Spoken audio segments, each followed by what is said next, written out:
Certo. Então, continuando nossos estudos de evolução, né? Hoje a gente vai começar, então, a entender um pouco mais a teoria do Darwin. E aí a gente vai aprofundando até chegar na teoria moderna, que é a mais aceita hoje, então, dentro da academia, né? Das ciências, assim, de maneira geral. Então, lembrando, a gente já falou semana passada sobre este livro, né? Mas só para a gente contextualizar, então, as ideias, então, do Darwin em relação à evolução de seres vivos foi publicada nesse livro, chama A Origem das Espécies. Existem várias edições, inclusive, tá? Que vão refletir, então, as conclusões e os estudos que o Darwin fez ao longo de toda a sua vida.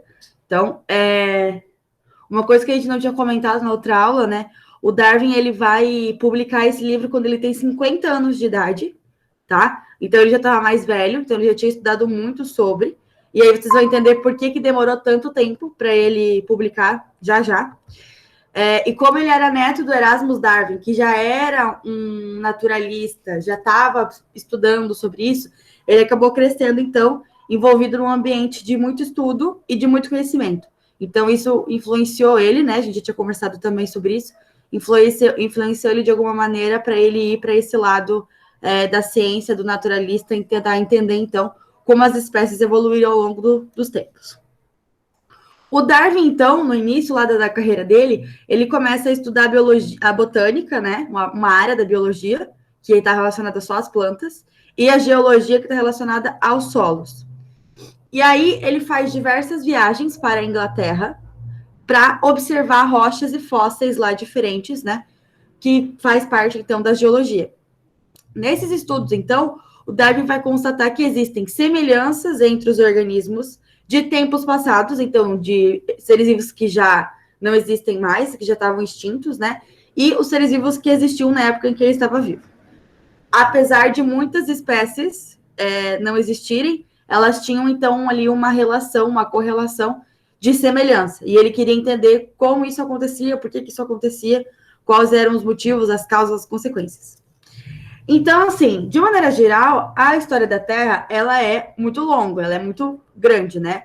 A gente passa por diversas alterações ambientais aí ao longo desses vários bilhões de anos, certo? Vocês já devem ter visto isso em outras disciplinas, imagino eu.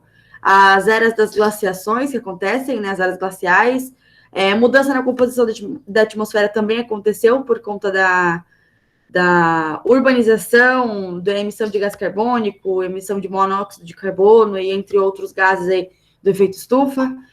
A movimentação dos continentes, né, a Pangeia, que se divide em duas partes, depois se divide mais ainda.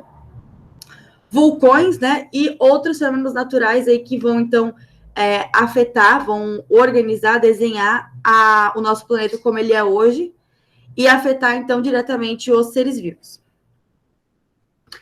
Então, aí, vamos para o Darwin, né? Por que demora tanto para ele publicar um livro, para ele compilar essas ideias que ele teve? Ele passou ali 5 anos, mais ou menos, viajando, então, no HMS Beagle, que é este barco que está ali na imagem para vocês, tá? Ele foi tripulante, então, deste navio, que tinha como intenção mapear a costa da América, de maneira geral, e de outros países, acabaram passando em outros países também, vocês vão ver depois a rota. E aí ele foi fazer, então, observações a bordo desse navio. Esse navio, então, pertencia à Marinha Real Britânica, então ele estava a serviço da realeza britânica naquela época, né? E passou, então, por várias regiões do mundo. O Darwin, como ele era naturalista, ele fica responsável, então, por descrever e fazer um catálogo das diferentes espécies de seres vivos que ele fosse encontrando, então, ao longo das regiões em que ele ia passando. Então, toda vez que o navio parava para fazer alguma coisa, ele saía do navio, pegava o caderninho dele e ia observando as espécies de animais, de plantas, descrevendo como parecia, se tinha na Inglaterra, se não tinha, e ia fazendo essas análises, assim, essa descrição mais analítica das espécies. Então, para ele, depois de vocês pensem, 5 anos viajando, parando em vários lugares, pensa em quantas espécies ele não acaba catalogando, né? Então, até ele sentar e organizar tudo isso, leva aí um bom tempo da vida dele, por isso que o livro demora para ser publicado, né? Tem que fazer toda essa linha do tempo, as relações, as amarrações entre as espécies, né? Para entender como funcionou ali a evolução. Então, durante esses 5 anos, ele passa pela Oceania, passa pela África, passa pela América do Sul e passa, então, em Salvador, na Bahia, e passa aqui também no Rio de Janeiro, no Brasil, né? Passa em 2 lugares. E aí, com essa viagem, ele consegue, então, ter uma ideia muito ampla da diversidade de seres vivos que tem. A gente já conversou, acho que vocês... Ah, beleza. Acho que vocês já devem ter... Eu te espero, Wesley.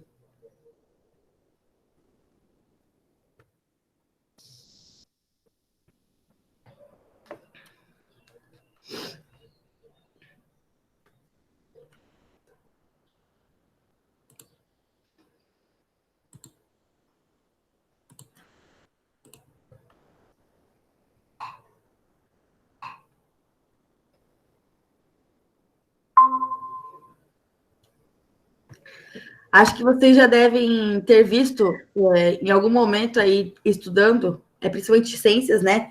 Que a gente tem no Brasil, então, a maior parte de biodiversidade do mundo, né? Em relação a plantas, em relação a animais. Então, além daqui, ele passou em vários outros lugares que tinham, então, outras espécies que não tinham na Europa.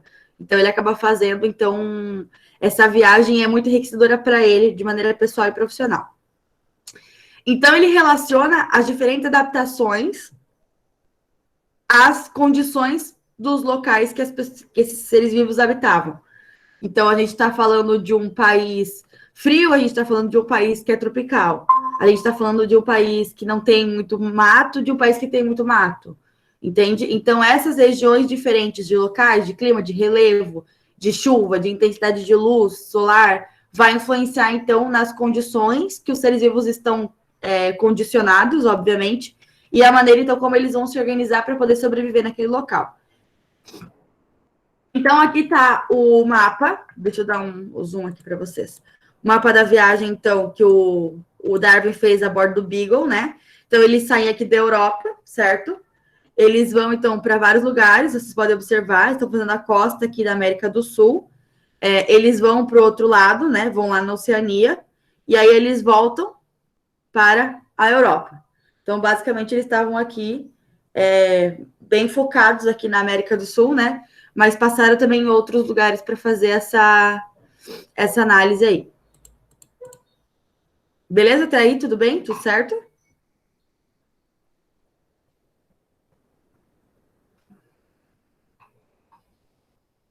Beleza. Sim. Show. Então, em 1836, o Darwin volta dessa viagem a bordo do Beagle com várias anotações sobre, então, as espécies que ele encontrou, e todas essas anotações precisavam ser minuciosamente estudadas, e para isso ele precisava, então, ler livros, ler textos acadêmicos que estavam saindo no momento em que ele estava viajando, né, para ver se ele conseguia encontrar, então, alguém com um pensamento evolutivo próximo ao dele para ele ter algumas discussões, né? Então, a gente já conversou na aula passada, né, que ele lê, então, os estudos do Lamarck, por exemplo, né, que vão também ser base para o livro dele, e ele troca, vocês devem lembrar também, né, do Wallace, que não ficou tão conhecido como ele, infelizmente, mas que ele troca, então, cartas, trocando ali conhecimento científico em relação ao pensamento evolutivo.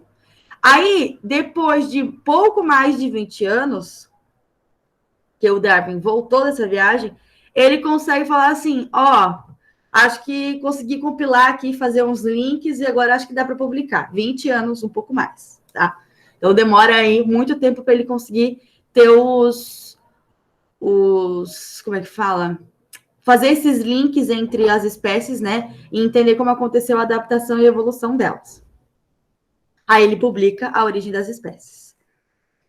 E aí, vamos lá. A teoria do Darwin, então, ela vai trazer 2 conceitos para a gente, que são principais, assim, fundamentais para a gente entender a teoria.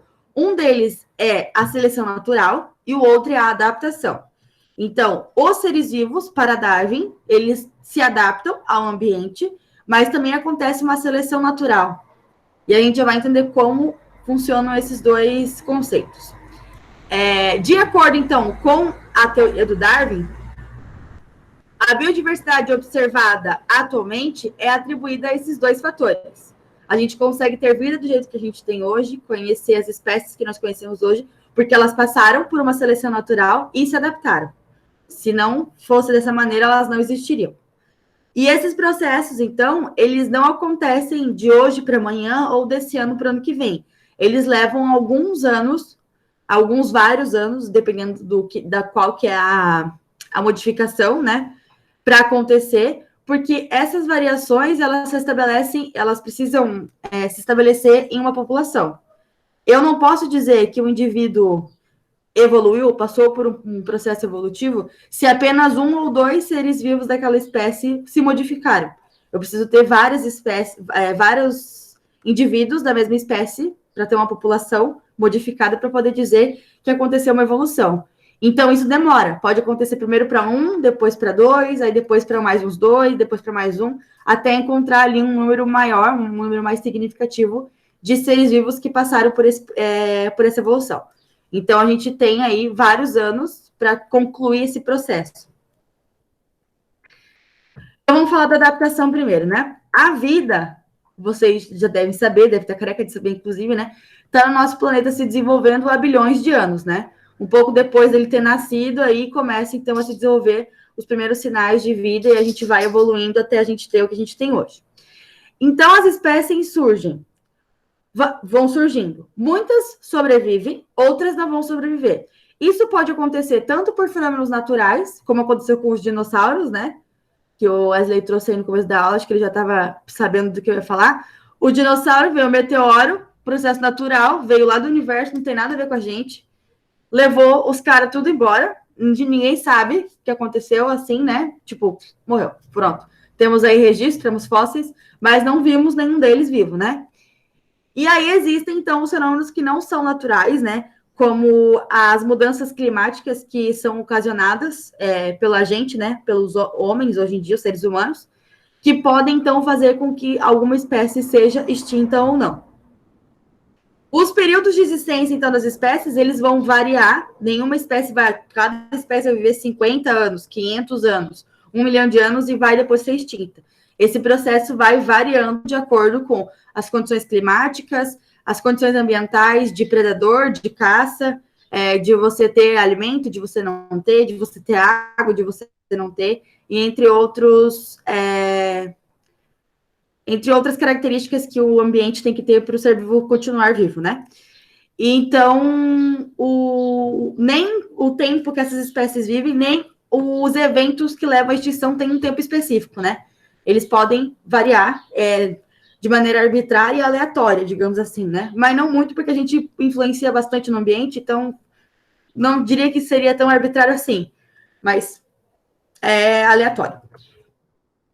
Então, vamos lá. A presença de diferentes características nos seres vivos vai possibilitar, então, a sobrevivência de um indivíduo em determinada condição ambiental.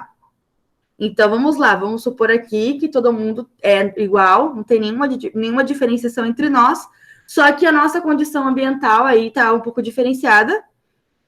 Sei lá, tá muito frio. Eu fui lá e peguei um casaco, por exemplo, e me esquentei.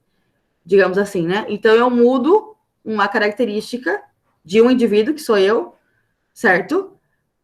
Porque eu preciso sobreviver. Tá me possibilitando sobrevivência, porque senão eu ia estar com muito frio. É um exemplo.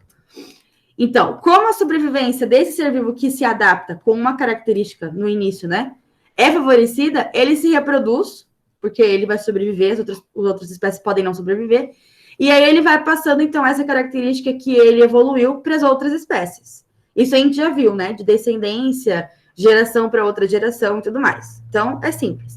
Eu tenho uma característica diferente dos outros seres vivos da minha espécie, eu sobrevivo, eu reproduzo e perpetuo essa característica para os meus descendentes. Algumas vezes, então, alguma dessas características pode ser desfavorável às condições ambientais. Nem sempre a evolução ela é benéfica, ela pode ser prejudicial também. Então, é nesse sentido, assim, posso evoluir, posso ter pego o meu casaco e aí vai dar 30 graus, 40 graus, 50 graus, eu vou estar de casaco, vou morrer, né, com muito calor, entendeu? Obviamente que não é assim que acontece, né? Mas fazendo uma analogia. Então, a característica pode ser tanto positiva quanto negativa, e aí, se ela for desfavorável, então, a reprodução desse indivíduo fica mais difícil de acontecer. Desse modo, então, como essa característica não é passada para as próximas gerações, ela deixa de existir na espécie. Um exemplo que a gente tem de uma característica que deixou de existir na nossa espécie, por exemplo, é a nossa mobilidade. Lembra, a gente falou isso ano passado, né? A nossa mobilidade, né, da orelha, que antes a gente, como caçava e era presa também de outros animais, a gente precisava mover a orelha, como o gato faz, cachorro faz, o tigre, leão fazem, né? Para ver de onde está vindo o som e tentar se organizar para correr atrás da presa, né? Ou para correr porque ia estar sendo caçado. E isso é uma coisa que a gente já não tem. Obviamente que algumas pessoas ainda conseguem mexer a orelha, né? Porque é um processo evolutivo que demora para deixar de existir. Então, algumas pessoas ainda conseguem. Outro processo evolutivo que está acontecendo na nossa espécie é o siso, né? A nossa boca tem 32 dentes, mas só tem espaço para 28. Então, a maioria das pessoas nasce com o siso encostadinho assim, não sai da gengiva, né? Aí, ao longo da vida, ele acaba querendo sair, então entortam os dentes das pessoas e tal. Para ele sair, as pessoas arrancam os 4, beleza, show de bola. Existem pessoas que já estão nascendo sem o siso. Elas já nascem só com a quantidade de dentes na boca que cabem na boca de maneira geral, né? Obviamente que nem todo mundo é assim. Por exemplo, meu pai não nasceu com o siso, mas eu nasci. Ele não passou essa característica para mim, por exemplo, né? Porque minha mãe tinha o siso. Então, tem essas relações que precisam acontecer, né? Para ser completo, assim, essa passagem das características para os descendentes. Isso a gente já sabe, porque a gente viu genética, né? A gente já entendeu que não é só um que funciona, mas sim o par, né? Mas são características aí que... Isso. E aí, depois, esses ossos, eles vão se fundindo, né? Eles vão colando um no outro e formando menos ossos para ter o mesmo que a gente tem, né? Então, são características que a gente vai aí percebendo ao longo da nossa vida, né? E percebendo também ao longo dos anos que a gente vai perdendo ou vai adquirindo algumas outras, né? O formato dos dentes já mudou bastante também. Antes eles eram bem mais afiados, porque a gente comia carne crua, né? Caçava os bichos e tudo mais. Hoje em dia a gente conhece o fogo, conhece o garfo e faca, né? Conhece o mercado, não precisa mais caçar. Então a gente também vai perdendo essas características mais... vamos dizer que é mais raiz, assim, do povo ter os negócios lá mais afiados, né?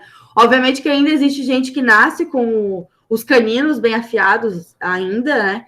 E tal, mas geralmente, de maneira geral, a gente foi perdendo aí essa característica. Então, aqui, vamos lá. Possibilidades que vão fazer com que a gente, então, crie uma característica que pode ser favorável ou desfavorável, né? O excesso ou a escassez de água. Então, se tem muita água no ambiente, eu vou tentar me tornar um animal que precisa da água, porque a água está ali. Ou se falta água, eu vou tentar me tornar um ser vivo que não precisa de tanta água, que consiga armazenar água, como é o caso dos cactos, né? Que adaptaram aí as folhas para espinhos para conseguir armazenar água, porque estão em locais que a chuva é pouca e a água no solo também é pouca. Então, temos aí uma possibilidade. A intensidade ou a ausência de luz, então, lugares que pegam muito sol, lugares que pegam pouco sol. A gente tem na floresta e amazônica as bromélias que ficam, então, numa relação de inquilinismo com árvores mais altas, porque se elas ficassem no chão, como tem a árvore com muita copa, a luz solar não passa, então elas acabam ficando mais para cima para conseguir absorver a luz solar. Então, no caso, uma ausência de luz naquele ambiente que faz com que as bromélias criem uma relação diferenciada com as árvores, que é bem interessante, inclusive. Os nutrientes, então, a falta de nutrientes, né, ou ter nutrientes no solo e tudo mais, faz com que os seres vivos também se organizem. A composição do solo, se o solo é arenoso, se o solo é argiloso, se o solo é terroso, se é silt, se é barro, enfim. Então, também a gente tem essas organizações, né? Cada planta vai ficar melhor em um tipo de solo, por exemplo, assim como alguns Como a minhoca, por exemplo, que vive embaixo do solo, ela vai precisar de um solo mais arenoso, que não seja tão compactado para ela poder passar pela terra, né? E, então, um solo mais firme, onde o espaço entre as partículas é muito pequeno, elas não conseguiriam sobreviver. Porque não passa água, não passa ar, porque não tem espaço, né? Então, a gente também tem a composição do solo fazendo parte aí da possibilidade de criação de uma característica nova ou não. E aí, a gente tem, mais recentemente, na história do nosso planeta, né, a ação dos humanos interferindo, então, diretamente na sobrevivência dos seres vivos, né? Com o desmatamento, com a urbanização, com a falta de... Não sei se vocês já viram uma imagem da Mata Atlântica, como era e como está hoje em dia. A gente perdeu da Mata Atlântica 94% do que ela virou asfalto e prédio. A gente tem 6% só hoje em dia no Brasil, né? Então, são atividades humanas que vão desgastando o meio ambiente, né? E, obviamente, com isso vão acabando, então, com a sobrevivência dos seres vivos também. Então, quando um organismo apresenta características que lhe conferem maior adaptação ao ambiente, a chance dele sobreviver é maior. Se ele está se adaptando, ele vai conseguir sobreviver. Ao contrário, então, dos seres vivos menos adaptados, que por não conseguirem se adaptar a esse ambiente, obviamente vão ter menos chances de sobrevivência, né? Aí eu trouxe para vocês aqui uma imagem bem legal de bico de pássaros que são diferentes porque fazem atividades diferenciadas, né? Deixa eu dar um zoomzinho. Aqui, ó. A gente tem... Vocês estão vendo aqui, né? O tipo do bico que é, de maneira óssea, e como ele funciona aqui na cara física com os outros detalhes, né? Então, a gente tem bicos que vão ser maiores e que vão ser mais fortes para esmagar a semente, que são grandes e duras, né? Que são mais fortes. A gente vai ter bicos que são pequenos, mais fortes também, para partir sementes. A gente vai ter um bico grande e fino, que é só para tirar o néctar da flor, como é o caso do beija-flor, né? Tem uma espécie, eu não lembro agora nem a flor, nem o passarinho, tá? Mas eu lembro que tem.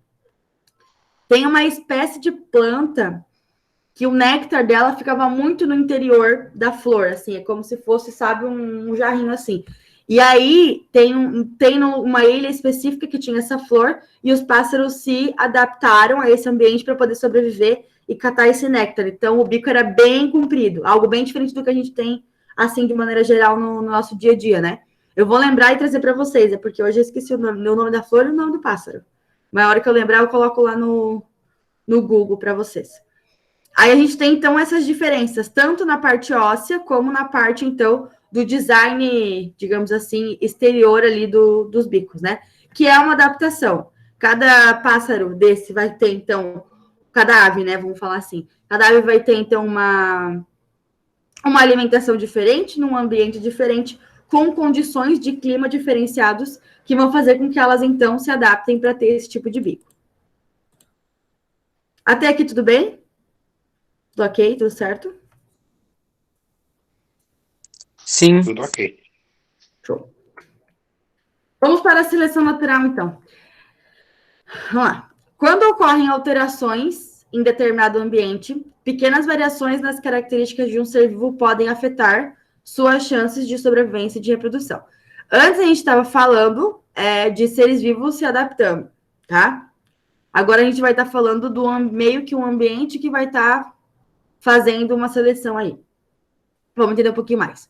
A seleção de indivíduos mais adaptados, com características favoráveis para aquele ambiente, né? Vai permitir com que eles sobrevivam e geram descendentes, e esse é um processo de seleção natural. Ah, professora, mas é muito parecido com a adaptação. É que os processos trabalham juntos, né? Por isso que é parecido, mas é diferente. Vamos lá. A seleção natural, então, ela está relacionada à biodiversidade por meio da seguinte dinâmica. Vamos lá. O ambiente atua como selecionador de características dos organismos. E aí, esses organismos aumentam a capacidade deles de sobrevivência e de reprodução. Certo? É o ambiente que seleciona. Com o acúmulo gradual, então, os seres vivos vão acumulando de característica em característica essas adaptações, vão passando para outras gerações, para os seus descendentes, né? E essas espécies, então, novas vão surgindo e se estabelecendo naquele local. Então, a seleção de indivíduos mais bem adaptados ocasiona a evolução das populações de seres vivos. Tá? E aí, ao longo do tempo, vai acontecendo, então, essa organização dessa nova população, de novas espécies, por conta, então, das mudanças no ambiente. Aí, antes a gente estava falando ali de ser vivo se adaptando ao ambiente. Agora a gente está falando do ambiente que vai adaptando o ser vivo, vai selecionando o ser vivo, tá? Então, a gente tem aqui evidências sobre a formação de novas espécies encontradas, por exemplo, aqui um exemplo clássico, né? Nos peixes que vivem em lagoas de cavernas. Vocês já devem ter visto em algum filme, algum documentário, né? Aquelas lagoas que ficam em cavernas, em grutas, né? Onde não tem luz solar, é bem escuro e tal, e o pessoal faz mergulho geralmente, né? Então, aqui tem um desses peixes para vocês observarem. Vamos lá. Então, a gente está falando de um lugar que não tem luz solar e não tem luz artificial também, né? Então, tem ali escuridão. Por não ter luz, o alimento ele vai ser mais escasso, porque as plantas precisam de luz solar para fazer fotossíntese e sobreviver. Então, a gente vai ter escuridão e falta de alimentos ali possíveis naquele ambiente. Isso vai fazer, então, com que esses fatores desencadeiem a seleção natural naquele ambiente, tá? Vai precisar, então, de que os peixes que sobrevivam ali naquela lagoa criem, então, se adaptem, né, e criem diferentes características das espécies que estão fora das cavernas e que estão convivendo com luz, com plantas, e com musgos, com outros peixes, com seres humanos, enfim, outras espécies aí. Então, tem uma diferença entre o peixe de uma gruta, dentro de uma lagoa, numa caverna, escuro, e os peixes que estão fora dessa caverna. O que acontece, então? A falta de luminosidade, ou seja, o excesso de escuridão, vai fazendo com que os indivíduos ou nasçam cegos, então o ambiente vai selecionando, ou nasçam cegos ou com pouca visão, baixíssima visão. Porque o que acontece? Acho que vocês já devem ter ouvido falar que geralmente as pessoas que têm a perda de um sentido vai ter, então, o outro mais aguçado, né? Então, se não faz sentido eu estar vendo ou não no escuro, porque não muda nada, porque eu não consigo enxergar, se eu perco esse sentido, eu consigo, então, que os outros fiquem mais afiados, digamos assim. Então, isso seria uma característica positiva neste ambiente. Vai fazer, então, com que esses peixes tenham mais chances de sobreviver. Ao longo do tempo, então, através da reprodução, essa característica vai aparecendo, então, na maioria das espécies desses peixes aí. A cegueira ou a baixa visão. E aí, essa característica de cego ou de baixa visão passa a ser predominante naquele local, né, na população desse local, nessa espécie de peixe que vive nesse local da caverna que não tem luz. Entenderam? Então, o ambiente ser bem próprio, digamos assim, né, porque falta alimento e não tem luz, bem próprio para a população de peixes, faz com que os peixes que estão lá desempenhem, então, características biológicas neles próprios, para que eles se adaptem àquele ambiente e consigam, então, sobreviver. Entenderam? Ou está muito confuso? Entendi.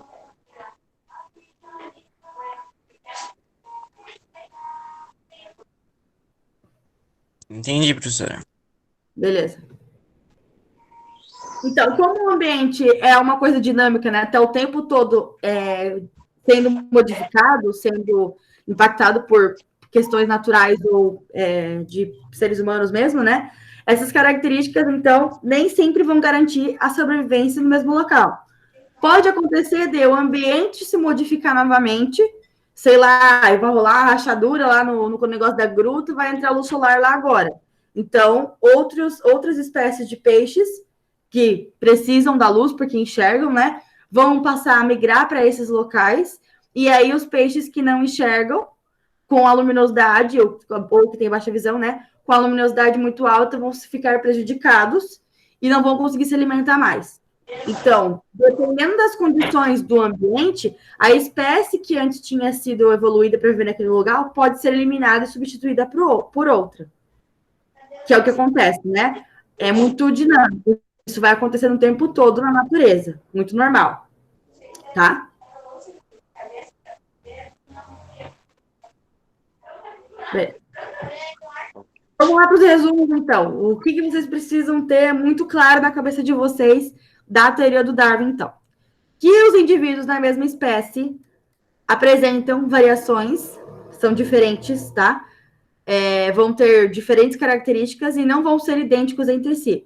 É só a gente olhar para nós, né? Nós somos seres humanos, a gente está numa espécie, a espécie do Homo sapiens, mas nós somos diferentes, apresentamos características diferentes, mesmo na nossa família. Então, nós não somos idênticos, como nenhuma outra espécie é, e a gente vai apresentar variações de características genéticas ou físicas. O número de indivíduos de uma espécie é mantido mais ou menos constante ao longo das gerações. Isso vai mostrando para a gente que a gente vai ter, então, uma manutenção dos seres vivos. Então, vamos supor que a mesma quantidade que vão morrendo vão nascendo, para manter essa população numerosa. Obviamente que impactos ambientais, de maneira natural ou de maneira artificial, que a gente vai impondo, né, nesses ambientes, vai fazer com que eles morram mais, ou a gente pesque muito, então faz com que eles não consigam terminar a reprodução, e aí impede que essa espécie se mantenha aí de maneira normal, natural, né, no ambiente, e aí ela passa, então, a entrar na lista de animais em extinção, ou entrar em extinção mesmo, né. Então, mas de maneira geral, o número é sempre meio que regular. E na natureza, ocorre sempre uma luta muito intensa pela sobrevivência. Sempre, a gente está sempre, todos os seres vivos, tentando lutar para a gente viver. De maneira geral. Essa luta, então, pela vida, quem tem as características mais favoráveis ao ambiente que está, consegue, então, ter mais chances de sobreviver e de deixar descendentes aí no mundo. Como a transmissão de caracteres, né, de características de pais para os filhos, as variações vantajosas são transmitidas aos descendentes, certo? Isso a gente já viu em genética também. E aí, ao longo das gerações, a seleção natural dos indivíduos mais adaptados garante a adaptação da espécie a seu ambiente natural. Então, essa seleção natural vai fazer com que as espécies vão garantindo aí o seu lugar naquele ambiente. A não ser que o ambiente mude muito, né? Como eu dei o exemplo ali dos peixes para vocês. Mas, de maneira geral, vai se mantendo. Muito confuso, pouco confuso? Beleza, tá suave? Tô entendendo, Beleza. professora. Tá. É que assim, se vocês pararem para pensar, grosso modo, os dois conceitos eles estão super ligados. Você não consegue se diferenciar muito, né? Mas aí existem ali características diferentes entre eles que dá para a gente ter aquele fim. Então, só para a gente falar aqui, né? Vocês podem ter achado assim, o Darwin passou lá 30, 40 anos na vida dele estudando esse negócio tudo. Aí publicou o livro, a galera pegou, leu o livro e falou assim, nossa, que da hora, beleza, palmas para o Darwin, né? Mas não foi isso que aconteceu. Por quê? Vamos lá. A primeira edição do livro teve 1.200 cópias ali impressas para a galera comprar, né? E aí, de um dia para o outro, esgotou. Acabaram esses livros aí nas livrarias da época. Apesar disso, as ideias do Darwin, elas não foram imediatamente aceitas, porque a leitura dos textos causou muitas discussões, tanto no ambiente científico como na sociedade. E aí, vamos lá, por que essas discussões? As ideias de Darwin permitiam compreender que os seres humanos também estavam inseridos no processo evolutivo. Até aí, tudo bem, né? A gente, obviamente, não é a espécie latina dourada, só a gente não evoluiu, né? Se os outros animais também, plantas estavam evoluindo, a gente também teria que evoluir. Até aí, tudo bem. O que pegou é o resto. Teriam ancestrais em comum... Opa, escrevi errado aqui, gente. Comum com os primatas. Aí o pessoal falou assim, não. Não, que primata? Tu quer falar que eu tô... Não. Ainda hoje existe gente que não consegue entender essas relações, né? de maneira geral. Aí, essa falta de interpretação do texto do Darwin, né, e em vários outros textos ali posteriores, vai fazer, então, com que essa ideia de ancestral comum, ela seja inconcebível para a sociedade. As pessoas não conseguem entender, não conseguiam falar que é verdade, que era um absurdo a gente ter um ancestral em comum com o primata. Obviamente que na época a gente tinha uma sociedade extremamente conservadora. Hoje em dia a gente não tem, mas naquela época era mais, né? E aí o Darwin levou lenhada da galera toda. Até o pessoal entender o que ele estava falando, demora bastante tempo, tá? Então, as observações hoje, né, do Darwin, acerca da seleção natural, então, elas são amplamente aceitas da comunidade científica e servem, então, de base para o estudo da evolução dos seres vivos em outras ramificações, outros cientistas utilizam. Na época, o Darwin meio que avacalharam com ele bastante. Então, dei uma olhada aqui nessa árvore filogenética, né, que está relacionada, então, aos genes, a parte genética do DNA, que tem, então, afinidade ali, que são próximos, tá? Dos primatas, em que é possível perceber que os seres humanos, aqui, ó, apresentam, então, ancestrais comuns com os chimpanzés, então é com um grupo específico, né? Mas não descendem deles, que o pessoal não entendeu que ter um descendente em comum significa que, do nada, um chimpanzé virou um ser humano, né? Falta esse entendimento. Então, vamos lá. A gente tem, então, os mamíferos insectívoros, que seria, então, esse ancestral comum, e aí deles vai acontecendo, então, diferenciações de características, e aí a gente tem uma espécie aqui, que são os símios do Novo Mundo, certo?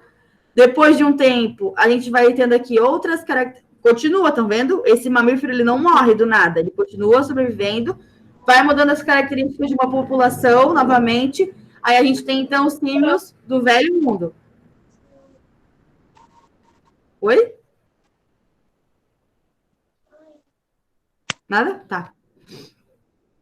Depois disso, a gente vai ter, então, uma nova população com características novas, fazendo, então, a espécie do gibão, do orangotango, do gorila, do chimpanzé e, por último, ali, do ser humano. Então, percebam que a gente está falando de um grupo, certo? De um ancestral em comum, de um grupo que vai mudando as características, criando diversos outros grupos, certo? De maneira genética, a diferença entre o DNA inteiro do chimpanzé, entre um gorila e um ser humano, a diferença aqui, eu acho que é quase 7%. Eu acho que é isso, quase 7 ou quase 8%. E entre o ser humano e o chimpanzé é de 4% aproximadamente. Então, quando eu falo que o chimpanzé está muito próximo do ser humano, é em relação ao DNA dele, né? A todo o código genético que está muito próximo do ser humano, mas por conta que desse ancestral em comum, né? Que vai fazer com que aconteçam essas duas espécies, né? Diferentes, essas duas populações que vão tendo características diferentes e vão se organizando em forma de nova espécie, né? E aí a gente tem, então, essa ideia hoje muito mais aceita, mais difundida, apesar de ter gente que ainda não entendeu que a gente não está falando que do nada virou um humano, e que daí do nada a gente pode virar um chimpanzé também, mas que acontece, então, esse ancestral em comum que vai fazer com que aconteçam aí essas novas espécies. Certo? Sim. Certo. Vocês têm alguma dúvida da aula? Entenderam tudo? Entenderam nada? Entenderam mais ou menos? Entendi mais ou menos, mas entendi tudo também. De mais ou menos eu entendi tudo. Tá. Vou fazer o seguinte, ó. Eu vou deixar o texto lá que eu escrevi para a galera que está sem o acesso à plataforma, né? Para vocês darem uma lida, se vocês quiserem. E aí, hoje, como é um dia especial para os estudantes, por ser dia dos estudantes, vocês não têm tarefa. Obrigado. Obviamente, aí semana que vem a gente continua este conteúdo, a gente vai para outras teorias, né, da evolução, e aí vai aparecer uma atividade. Ok. Pra quem não veio, tchau.